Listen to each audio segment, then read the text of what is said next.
Hello and welcome to the first ever Spinnin Backfist MMA recap show. We did a preview show. Now this is the first recap show. I am Robbie Fox. With me is Big Ev. And we are here to talk about UFC 272.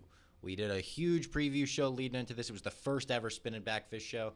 The card, would you say it lived up to the hype? Would you say it underperformed, overperformed? I feel like it was like so-so, a lot of good prelims.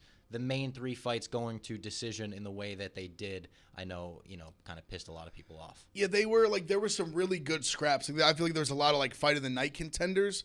There just wasn't that like huge highlight reel knockout. There wasn't that like Kevin Holland had like a good knockout after like a shaky first round, but there wasn't that like super like, oh my God moment. Like there, besides like obviously the main event was great, but even that still there was like not a... I know. It's a great main event, but it's a 50-44 main event too. And I guess actually the Hardy, that was a good finish. Yeah. A Spivak. That was a strong finish. That was but fun. Other Fun than watching that, him get ragdolled around the whole that was fight. probably the biggest like moment, if you will, in terms of that was like what a Twitter knockout was talking or about something. afterwards, like that and just the whole Jorge whatever aftermath. We had our parlay plus did. 435, the first ever show parlay. I think it was Colby, RDA, Holland, Rodriguez, and Nurmagomedov. Yes. Was that all of them? Yes, and Marina, I was very scared for the Marina decision. Oh my God, I know. We needed Very the judges scared. to lean on our side in that one, and they did. Because it was a split too, right? Am I remembering that right? Yeah. It might, because I was sitting there, I was like, because after the second round, I was like, she definitely lost the first round. I was like, she might have lost that one too. So was I. She had a strong third round, very strong, but I was worried. I was really worried. I was like, oh God. Yeah, let's go through the card. We're going to start at the early prelims. We'll move on to the prelims, and then obviously the main card. Dustin Jacoby and Mikhail Oleksiejczuk kicked off the card. This is a good fight. I think we were expecting a possible upset here. I think you and Jack Mack were like, maybe we see an upset to kick off the card. I like watching Dustin Jacoby fight every time. I feel like he's got to get a ranked guy now. Yeah. I think he's won like 5 or 6 in a row, I think at least. I think so, yeah. Because Mikhail came out, he won the first round because I remember I was feeling real good about it. Also, we were dead wrong about the first 2 fights not going the distance. Oh, yeah. They both ended up just being bangers that we no one had got a ton finished. of decisions on this card. They were great fights. Like the first fight, it was a really good fight. Like that was a great like opening fight. I love Jacoby. But yeah, I mean he clearly, like I thought he clearly won. He clearly won the second and third round. He was doing he's got damage. That draw against Kudalaba. Mm-hmm. So take that away. He's got 7 wins in a row. Like, That was 4 fights ago. Like he deserves a top 15 guy. I'd say he's at that time. Like you might as well like throw him one of the guys in the back end of the top 15 in light heavyweight and see what he's got. Yeah, never lost in the UFC. So that was a good fight to kick off the card. Up next, we had Devontae Smith and Klein, another one where I was like, oh my God, I love the under. I love Devontae Smith first for 2 rounds. We didn't get that, but this was another great fight. This was the first split decision of the night, which we would get 2 more of later on. Klein was impressive. Yeah. I really Smith thought looked Smith big. was going to win going in, and then, Klein won. I was, because that was Smith's size I was definitely worried about, especially once I saw them like in the cage together. I ended up putting a little something on Klein, just money line. He was like a slight dog, but Smith has that big knockout power. I was definitely worried about that. One thing he has the biggest pecs I've ever seen. Devontae Smith does? Look his fucking chest is so big. Like he has pec like boobs, but like in shape like boobs. Dude, have you seen the people that get like the $500 surgeries in third world countries and they have like inflatable muscles? That's like what his chest looks like, but it's real. I mean, I would imagine it's real. I'm thinking it's real, but he's got pretty big pecs. Like they're like massive, like because he's like not like a huge guy, like he's like shredded up, but. And usually you don't see big pecs on fighters. That it's especially on like a 155er. You're not seeing like massive pec, but he's fucking. He's got. I'm saying respectable man boobs, like good man boobs. Yeah. You want proper, in shape man boobs. Yeah, boobs. The flyweights: Tim Elliott and Tagir Ulanbekov. Jeez, there's so many hard names to say on this whole card. John Anik put on a clinic. John Anik, Megan O'Leary, Michael Bisping. Bisping, I thought was great on commentary on this. Yeah, card. no, Bisping, because he's gotten funny. so much shit like recently. I thought he was very good on this card. Yeah. I will agree. This one was Tim Elliott, unanimous decision victory for him. Tim Elliott's a fucking dog. A lot of people, he is a dog. A lot of people did not agree with it. I was seeing a lot of people saying the decision. I was seeing a lot of people thinking that he even lost, or that like saying unanimous was crazy. I don't know. It was a weird, like I thought it was like a coin flip fight, to be totally honest. Like, so I can't say it. Like, I think I'll just say first from a betting perspective, when you're like plus 200, that in this coin flip fight, that's a good bet. Yeah. Regardless. But I thought it was a really close fight. Like I remember coming to the end of it and just kind of being like, that could go. Just depends kind of how they see it. I don't know. I mean, he did drop him, which I thought I think that kind of won him that round for sure. Which that was surprising. I did not see that out of Tim Elliott. Grabbed his gloves a ton. That too. That's another huge thing that he, and then you talked about it. He just like admitted after. Yeah, he's like, I was trying to grab his gloves. That's my fighting strategy. I absolutely did. Yeah. Which, all right, respect to it. Khabib yelling, screaming, come on, what are you doing? It cracked me up. I loved seeing it. We talked about in the pre-show, like the guy, he's just fought so many good fighters. Like his strength of record or his strength of schedule is crazy. And Khabib went back-to-back here because his cousin Umar Nurmagomedov, who initially we thought maybe he wasn't the cousin. There is a Nurmagomedov in the UFC who's not related. I think that's what we said. He's not related, but yeah, it's his cousin. But this one is related. Khabib and Javier Mendez went right back out. They took a loss in the first fight, and then they got a win in the Umar Nurmagomedov fight. This was quick work. This was Kelleher, unfortunately, New York guy. We'll hopefully get him on the show one day, but it was not his night. Impressive win, though. Yeah. Because Kelleher's a dog. Like I thought him being plus like 700 was super, super wide, but I mean, this was 3 minutes into the first round. Is quick. Nurmagomedov looked minus 1,000. Yeah, like he made it. It wasn't. One thing I will say, I was surprised with Kelleher's. Like he's had good ground game, whatever. I was surprised the way he got choked out like that fast, because he just kind of had him on the cage and he just like slipped it in and it was like over like that quick. Like he didn't really get to like fight the hands a ton or anything like that. Like a little bit. He just got that like. He got, I guess it would have been his left leg in. He got that hook in. Yeah. And just choked him out, and that was over. I was impressed by that. You can't bet against an Nurmagomedov. No, it's tough because you just see that plus 700. I'm like, Kelleher, he's like pretty good. Like his strength of schedule is definitely much better. He's fought better guys, but these guys are they just don't lose. Like they just don't lose. Especially with Khabib in the corner now. I feel like that adds such a big element of it as well. Like just having him screaming the instructions from the corner. The next fight was, in my opinion, like my biggest upset of the night. I really, really, really thought, I've been calling her Maria Agapova, but I think John Anik said it completely differly. I noticed that too, actually, at the weigh-in. We've been butchering that. That is not phonetic at all.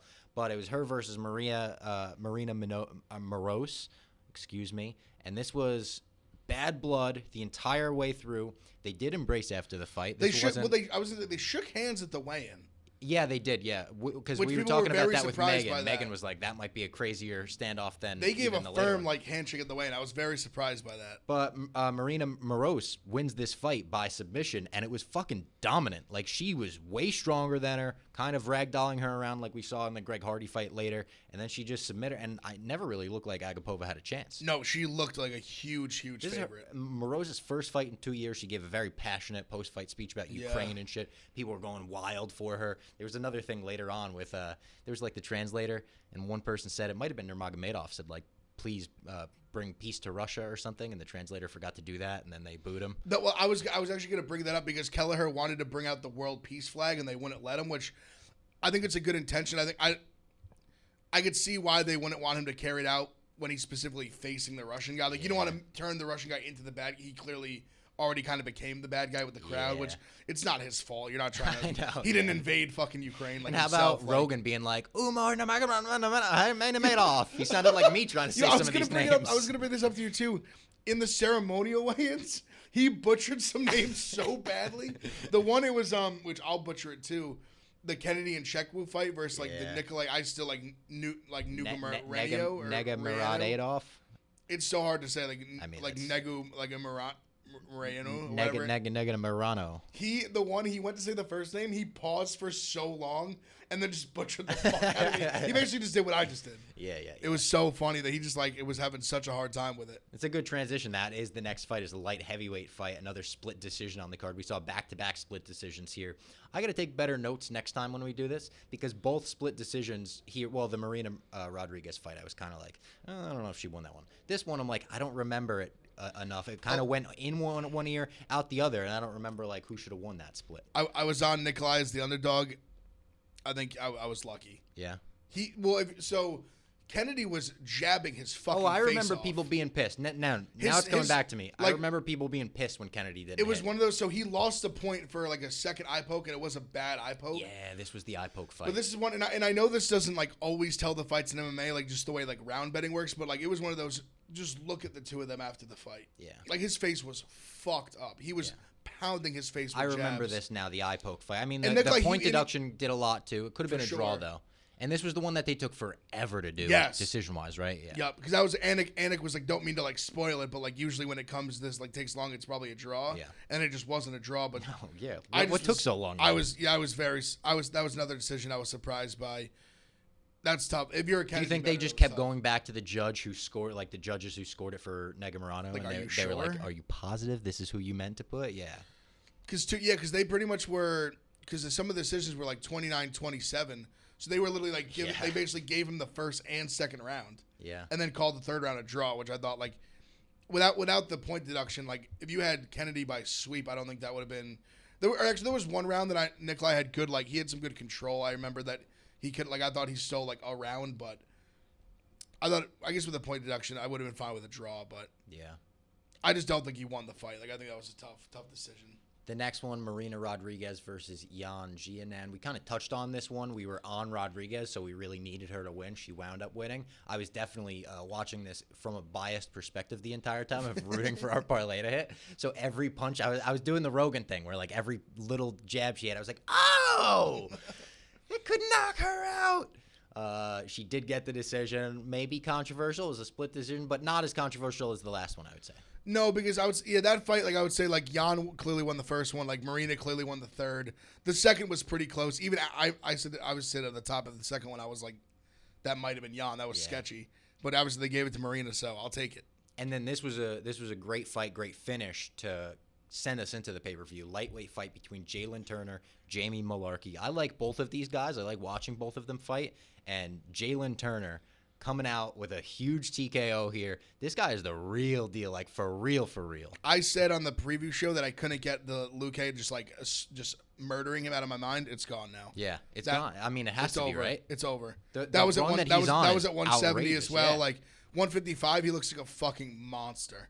Right now, he's got so tall. He's got 4 in a row, 4 finishes in a row, and yo, hasn't been to the third round. And Malarkey's got a good shin. He was fucking Malarkey up. Like Yeah. I think a lot of guys would have been done like a minute or two into that fight. They wouldn't have made the second round. Yeah, shout out Matt Frivola. He also beat Jalen Turner, friend of the show. Matt Fro, the legend, and the cheese roller. The steamroller and the cheese roller. Yeah, the brothers. All right, the main card. This was one that we really talked about a lot in the preview show. I talked about very much rooting against Greg Hardy. You hate Greg Hardy, always root against him. And this was a delight to watch, being an anti-Greg Hardy guy. Sergey just got a hold of him, started throwing him around. Greg Hardy would stand up. He would throw him back down. He would stand up. He'd throw him back down. And then once he got him on the ground, like we said, Greg Hardy's got nothing to offer. So he was able to just punch him out. He's just big and athletic. Yeah. I think too much so it's a few things. I think people are, and I think for me, even thinking that Hardy had a shot, like just living off a couple things. Like his first few, like him just being athletic and like having some like wins early against some like lesser competition. And then the last fight, him just like rocking Tuivasa, and then like Tuivasa going on to do like what he's done the last like year or so. He's like, but like he's big and he hits hard. He's got that power. Like, He's he's at big and he hits heavyweight. hard. He weighs 340 pounds in the cage, and he cuts it all.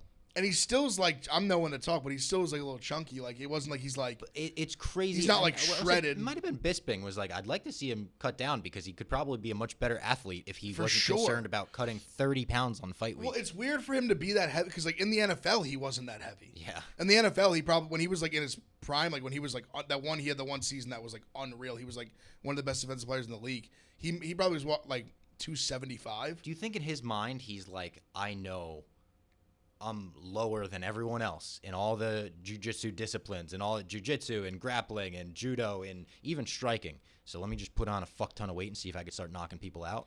Maybe because I feel like for him, I feel like he's just. Or is he lazy? He could be lazy. I feel right? like he's probably late. It's a combination of being lazy and being like just so confident and just being like I'm a better pure athlete than all these people, which is like probably like he's a better athlete than Steve because purely like if they were to. But we're not doing an NFL combine. It's a fist fight. Yeah. Like it's not you could be a great athlete, still get knocked out. It's a cage fight. Like I'm sure he can run a faster 40 and like jump higher. Yeah. It doesn't matter. Yeah, I saw some huge guy running crazy, like a 4.8. Jordan Davis, he's 341 pounds. He ran a 4.78. Yeah, it's insane. Kevin Holland makes his welterweight debut in the next fight against Alex Oliveira. The first round did not go the way we thought it would go at all, and it was like, what the fuck is going on here? I said this on the Twitter Spaces.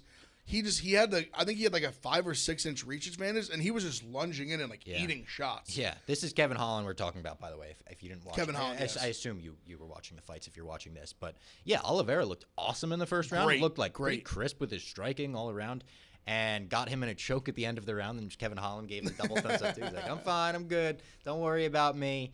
And in the second round, he proved that he was fine. He did the old call an ambulance, but not for me. And he came out and fucking knocked Oliveira out right away. So this was, I think it was the last fight in Greg Hardy's contract. I don't know if it was the last fight on Oliveira's contract, but they were the ones that we were saying on the Spaces, maybe on Cut Watch. And Greg Hardy, you said maybe not, which I agree with. Like, he just might be a name where they're like. I have the theory that like once a year, Dana will just put him as the first fight of every pay-per-view once a year, just so America can watch him get knocked out and just like be happy together. Which isn't a bad concept. I know Derek Lewis wants to fight him. If you want to make that fight, I'll watch it. See, but the very scary part of that is like, I think Hardy like could knock him out. I don't think he would, but I think there's like he has the power. Like he's physically capable he has of that landing chance, a big punch that could knock him out. Yeah, that'd be terrifying. That is not like I think Derek Lewis should still go in that fight being minus 500, but or something crazy. But just like we saw it with the Tuivasa fight, and like he's not Tuivasa. Yeah. But I mean he's like a big strong guy, and like Lewis is breakable. Yeah, this was a good win for him to enter the welterweight division. He called out Cowboy afterwards. He regretted it walked after. it back. He was like, I'm not. No, I don't Who want did to he fight said? Cowboy's got a fight against Lozon. Yeah, and Cowboy, I think, which might be the retirement fight. Probably should be. I think Holland would destroy him at the second. It's like almost mean to call out. Who did he end up? He called out someone out after that I thought was like a better call out. I can't remember. Yeah. Who I could probably find it. He did say somebody else that. Because I think in his brain he just was like, ooh, like cowboy, like this sounds good, like this is smooth, and then immediately after was like, that's not a good call out. Like I can't call out an old guy, man. Yeah, like he obviously is not. He should be going up the rankings, not down. Let me see if I could find it here. It was who was it? It's gonna piss me off when I hear it because I know it too. I can't even find it on Twitter. I'm looking for it. Daniel Rodriguez. That's who, and that's a dangerous fight. That's a much better. That's a dangerous fight. He's on a big win streak. Yeah, he beat Kevin Lee when Kevin Lee went to 170. He pieced him up. Kevin Lee, did he fight Diego Sanchez? No, he's going to in a couple weeks. I thought so. They're the main event. That's What's Diego Sanchez. What a strange event that is in its entirety. And then we got the three main fights, 3 decisions here. First of which, featherweight fight between Bryce Mitchell and Edson Barboza. I was on Bryce via decision here, big, and I was very happy for it. By big, I mean $5, one full unit for me.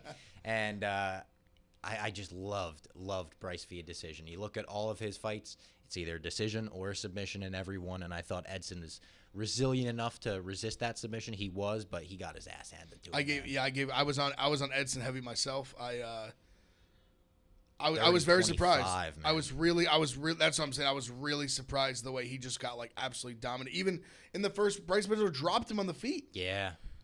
Dropped him, and then he kind of went right to like wrestling again. Because Barboza, he came out like just throwing kick, yeah. and then it was like the first real punch that Bryce threw. He landed and dropped him. I was like, this fight, he's fucked. I was like, Barboza's in big trouble. Yeah, during that fight, I also didn't think he was gonna last the entire time. I loved it going in, and then as the fight started, I was like, oh, there's no way he lasts. Like he might get finished via strikes. This could be Bryce Mitchell's first TKO grounded pound. I mean, this is Bryce Mitchell now. I mean, where does he go here? Like he's got to get somebody I'm trying to think who would even be like another. I'm gonna look at the featherweight rankings right now because he was, I believe, 10 or 11. So I mean, he's got to be looking at maybe a Giga or which is feels like a big step up, but he just fucking or honestly Edson. Yeah, like a Giga or maybe like a just because that or like a Dan Ige would make sense. Dan Ige's at 9 right Maybe here. Arnold Allen wins. He's fighting Dan Hooker in that card you're going to in a couple weeks. On the London card, yeah. Maybe like him. Even the like, winner of that. If Arnold Allen gets a big win, maybe something like that. Like he's like you're only looking up from here. Like you get a win like that. Like you're looking like you're like 2 fights away from a title shot if you and I was be gonna dominant. Say, and Korean Zombie's about to get a title shot in this division too. It's like Volkanovski's beaten a lot of the top guys. That's what I'm saying. Point, That's so why I think he's like two probably. I would say 2 wins away, 2. like solidly. Like he would be 2. he'd be there. Yeah, that's crazy. Like Bryce him Mitchell versus maybe Volkanovski fighting for a would fucking be- title this year. That'd be insane. Any shout out, and you said he would put half of his purse into a hospital that helps children with severe medical conditions in Arkansas. And then Dana came out and said, "Don't do that. Where you're getting paid $90,000. Don't put half in. We'll put $45,000 in." And then Bryce said, "All right, I'll still put." Yeah, he said he'll money put some money in. Yeah, respectable. Very cool thing to do with your fight purse. Up next, catchweight bout 160, Rafael dos Anjos versus Renato Moycano. And we said going in, this is too big a task for Moycano to cut the weight, to have a 5-round fight. It was, but he didn't realize that. I mean, he had as much heart, resiliency, grit, determination to make it through that fight as anyone I've ever seen. I think his corner should have called it after round 4. I think it was well refereed. I think it was Mark Goddard, I'm pretty sure. And it was like he tried to give him a chance. Well, there was a point. I think it was after it was after the 4th round. Where after the 3rd round he called the doctor and the doctor did the eye test and you could even physically see on the broadcast his eyes were coming with it, so he's like he's good. 4th round, after the 4th round, the doctor was like, if you stopped it, I wouldn't mind. Yeah, he said it would be reasonable to which to at stop that this point fight. I feel like when a doctor says, I thought he was going to stop it. Yeah.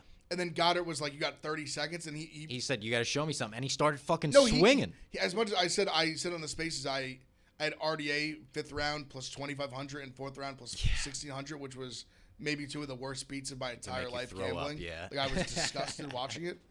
But Moycano might have just earned himself. Well, I'll say 2 things. One, I think even like how the fight played out, like he got essentially dominated till he almost kind of knocked him out at the end, which was crazy. Yeah, insane. I think he won over a ton of fans. I was going to say, his stock went up from this fight. 100%. He got his ass kicked and his stock went way up. He pulled a Nate Diaz. I think he's like an honorary Diaz brother after this fight. Like that was such like a Nate Diaz performance. Agreed. And him accepting it even and flying from Brazil, saying, all of that. Him flying to Brazil right back the next day. Yeah, that is all Nate Diaz. And it was a good performance by Rafael too. I don't want to take it away from him. Just talk about how resilient. But let me ask you this. Do you think RDA in the 5th round, I don't want to say took it easy on him, but sort of. I'm kind of saying that a little bit. I think they kind of alluded to it on commentary. They were like, did he just turn this into a sparring match? And I kind of feel like he did as well. I think he did. I felt like he thought he was I'm up 4-0 and a couple. And then I think he also got clipped and was like, oh fuck, what the shit? He got clipped a couple times in the last I was like, yo, he's gonna get. I was like, he's in needs to relax. That would have been the highlight reel finish that this card could have really think about benefited from the difference if say Moycano lands that punch, all of a sudden he's a fight away from a title shot at lightweight, which is fucking crazy. Yeah, it's so crazy to think about the way the rankings work. If you just that one shot can change everything. Yeah. Think about even Edwards with Nate Diaz. If he had just knocked him out, he probably would fight Usman for the belt. Yeah, he honestly, no bullshit. Wait, I'm trying to think when that. Well, yeah, no. All jokes aside, I legitimately think if Nate Diaz had landed that knockout, he probably is the one who fights Usman at MSG instead of Colby. There's a definite chance. You could sell that. Yeah, that's a very sellable fight. If he beat, he'd be it's Nate Diaz, easy. 2, he just and beat, we were we're gonna give Leon Edwards a title shot. Yeah, we were gonna give the title shot. He just beat him on the guy who was on a number 3 9-fight winning streak. And he just UFC knocked him would out. Just love to put him in another main event. That's what I'm saying. They're not? licking their chops to put him in there. If he can earn it on his own. Yeah. Speaking of main events, we can get into the main event on this one. It was Colby Covington versus Jorge Masvidal. No title on the line, but they didn't need it for this. It was such a big buy rate, such a good gate. I think it was top 15 all time. And Colby Covington did exactly what we thought Colby Covington was going to do. He grapple fucked Jorge Masvidal. It was a 49-46, 50-44, 50-45 decision. And there was no embrace after the fight. You were right about that. They were legit. They were real. Pissed still. Jorge said in the post-fight, if I see him on the street, I'll try to crack his jaw. They were pissed. And the fight itself, Obviously not the greatest fight from a excitement standpoint. Jorge had that one It moment. had moments, yeah, they had moments. Where he rocked him, and it was like, oh, fuck, he didn't follow up on it.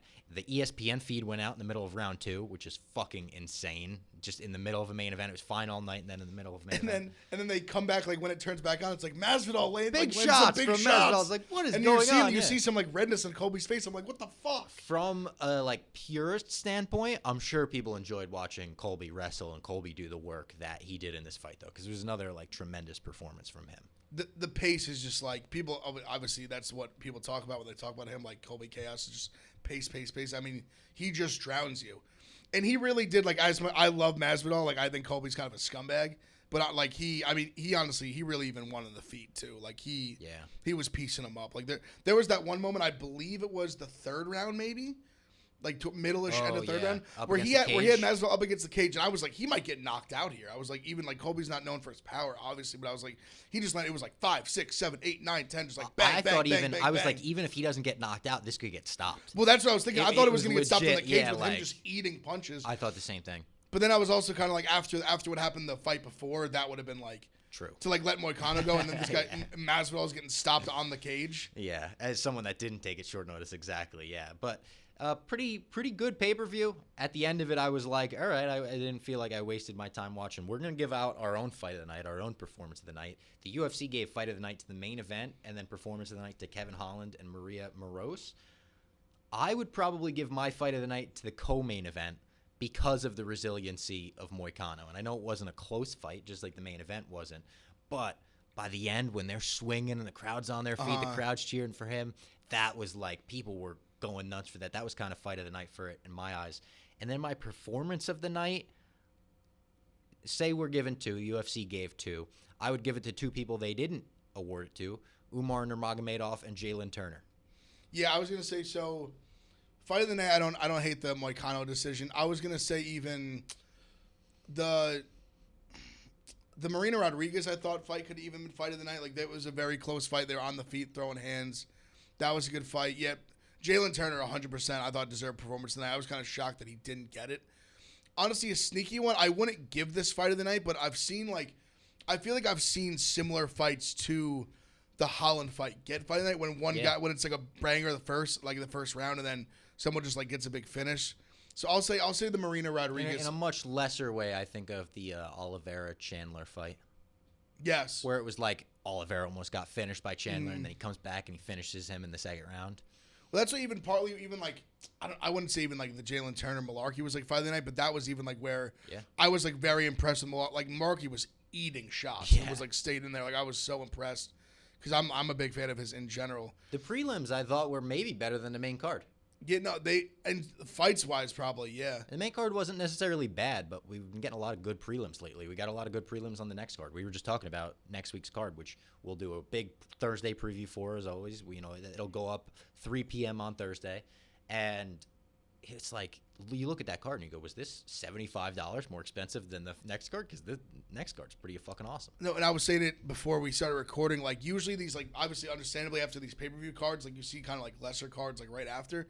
It's a fucking banger post-pay-per-view card. Thiago Santos headlining. We've got Alex Caceres on the card. Thiago Santos is a massive underdog. Massive? Like, he's plus, like, 430. Anklev is minus, like, 500. 500.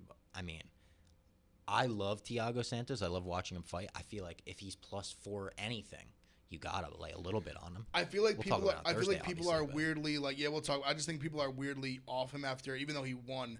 The Johnny Walker fight was like a weird. They kind of just like didn't bang it out. People, I think, thought that was going to be an awesome fight, and it just didn't turn out to be one. Back to that John Jones fight though, where he had like no legs and he still took it to him. That was fucking impressive. That was Khalil crazy. Roundtree, Drew Dober, Alex Pereira. Great card on Saturday. So it's going to be a good preview show. For sure. Can we talk about the main event just quickly? I want to see what you thought about this. I feel like all of a sudden everyone hates Jorge Masvidal. Am I wrong? People, no. All of a sudden I feel like, and I think I don't think it's everybody. I think it's more like, even probably more like hardcore MMA fans. Fair. But like, people have definitely turned on. The BMF rise, the BMF allure has kind of like turned down. So, because I think it's two things where, one, I think it's just kind of like how the way like society works. Like, once someone like people just being like he's God, and all of a sudden Yeah. people just want to be like fuck that, like you're like just knock him down a peg. And two, it's like a weird slope where like he's lost 3 fights in a row. Yeah. They're literally to Usman and Covington. Like I feel like people like love like oh like this guy's like done like or whatever, like they want to like hate on somebody so bad where people find themselves in these spots like him where you're like a title McGregor's challenger. another one, you know. Where it's like yeah, like you lose super close fights like or not excuse me, not close fights, but to like super tough competition. Yeah. And it's like like I said, he's lost 3 fights in a row, but they have been the two without question best fighters in welterweight. He got knocked out brutally too. That hurt a lot of it. For sure. It's like, tough to be Street Judas and get slapped. yeah. Especially got by a guy who people didn't like consider like a knockout artist to get like put to sleep like that. As I don't brutally know. as anyone's been put to sleep. I'm just such a Masvidal guy. It was like breaking my heart to see like just everyone jump off the train. I don't know what it was for him. Like it might have been in the Usman feud, or like even afterwards, him embracing with Usman. Maybe people didn't like that. Maybe they thought it took a little bit of his persona away. I respected that. Like I thought he like handled it with class. Like I'm more like. Too. Because like him, you like get knocked out like that. I don't want you to be a sore loser. And to be like 50 fights and never get knocked out, and him just grab the mic and be like, he beat me fair and square. God bless him. Like he like, there's no like he knocked my ass out. Like that's what people have turned though. I think your overall point is correct. Because obviously Colby had been the heel, and I like go back and forth with Colby because like I respect what he did in terms of like becoming basically like the WWE heel of like the UFC down to the Kurt Angle theme. Yes, like everything. Like it's great. Like it's great. But at the same time, I'm like. I don't know. I just feel like some of the things more like behind the scenes. I'm just the kind of guy where like Masvidal telling the story about like him like ripping off his coach and like I guess I'm just speaking like me personally. I don't know. I just think that's like super scumbag shit. I just like don't like that. Like I just think you make a handshake deal with a guy, like pay him his money. Like I didn't like Colby kind of taking the approach of like like there was basically no contract. Like I didn't owe him shit. Yeah. Like the guy's like coming out of his way to train you. Blah blah blah. But I will say, too, it was a little bit awkward. I thought that Masvidal, like, brought the coach Paulino, like, to the ceremonial weigh-in. I don't know if it was awkward that he brought Paulino. He felt awkward, like, watching him. He seemed uncomfortable, like, being there. Like, he seemed like he didn't like it. He's like, you guys just settle your business. Whatever. Yeah, like, he was like, money. I'm sure he appreciated that Jorge, like, paid him out of his pocket and, like, sticking up for him. Like, I'm sure he appreciated that, but... It's awkward when you got to be on stage. Like in the middle of the conference. It was like he brought him out as like a prop. Yeah. Where I was like, I don't know. That was like a kind of a weird like move. Agreed. Like, he's your coach from day one. His new tattoo is a little bit weird too. He got a tattoo of himself, and he's got this is the nerdy Infinity side Stones, of me. right? But he's got 5 Infinity Stones around it. There's 6. Is there? Okay. And somebody had to tell him like, yeah, there's one for every finger, but then there's one that you put in the palm. And he didn't have a nerd like me to call him up and be like, Jorge, there's 6 Infinity Stones, dude. Or maybe he's like, I'm searching for that last one. Yeah, man. It was funny too because I feel like you saw we didn't talk about this, the initial that like jump kick he did. Yeah. He's basically the Karate Kid kick. Yeah. That was like his master plan to knock him out. People forget he started the Darren Till fight with a running kick to the dick. They had to stop that fight 2 seconds into it because he just ran and kicked him right in the cock. Imagine if he had just like Karate Kid front kick knockout Colby in the face in the first round. Would have been amazing. He would have hit the Ben Askren super necessary follow-up shots too. Let me ask you this too: Do you respect Masvidal as being like, yeah, he's still pussy? Yeah, I kind of do too. I respect a good grudge. Like he's still like I still don't like. I understand the people that have said like you had 25 minutes to knock him out and you didn't do it. They're right too. It's like, well, sure, 100%. But yeah, I like that he holds a grudge. And this will say like I said, I'm a huge I'll say Masvidal rider. I think if they saw each other in the streets, I think Jorge would be in trouble if there was no weapons involved. Yeah, maybe. I mean, what's too different than what we saw in the cage? Yeah, like I mean, besides what like kick him in the dick, like there's not really like eye gouging. Hair. Like, yeah, there's not really much else. Like I think Colby would. Colby would be able to pull Jorge's hair, not even the other That's way what I'm saying. I was kind of thinking that even with Jorge saying like. Because I love the Askren thing. He's like, I'd slap in Whole Foods because I don't like him. I was like, I think if he ran into Colby in Whole Foods, Colby would probably get the better of him there as well. Yeah, right in the deli aisle or something. That was the UFC 272 little recap show for you, and we will do the show on Thursday, previewing the show. Hell yeah. There you go.